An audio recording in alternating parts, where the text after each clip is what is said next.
लग्नानंतर होईलच प्रेम या मालिकेच्या आजच्या प्रोमोमध्ये आपण पाहणार आहोत की अनिशा पार्थला विचारत असते की ही रूम कोणाची आहे. तर आता पार्थ रागवतच म्हणतो की ही रूम तर माझीच आहे, पण मात्र तुमच्या मैत्रिणीने हिला काबीज केलं आहे. फक्त ही रूम माझ्या नावावर आहे, पण रूममध्ये जे काही चालतं ते फक्त काव्याचंच चालतं. तर पार्थच्या बोलण्यावर काव्या आता रागातच पार्थकडे बघू लागते. तर आता पार्थ घाबरतच म्हणतो की काव्या तुमची रूम आहे, तुम्ही काही करू शकता. तर दुसरीकडे आता नंदिनी बसू आत्याच्या रूममध्ये आलेली असते आणि ती विचारत असते की पियू तुम्हाला बघून एवढी घाबरते का? नक्की असं काय झाले? तुम्ही काय बोलला आहात का तिला?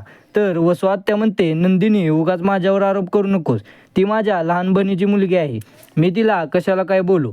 त्यानंतर नंदिनी पियूला बोलू लागते की नक्की तुझ्या मनात काय आहे मला सांगशील का? जोपर्यंत तू मला काही सांगत नाहीस तोपर्यंत मी तुला मदत कशी करणार.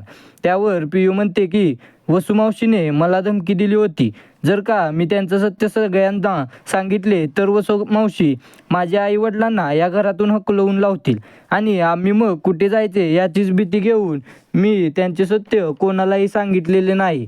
तर आता पियूचे हे सत्य ऐकल्यानंतर नंदिनीला धक्काच बसतो.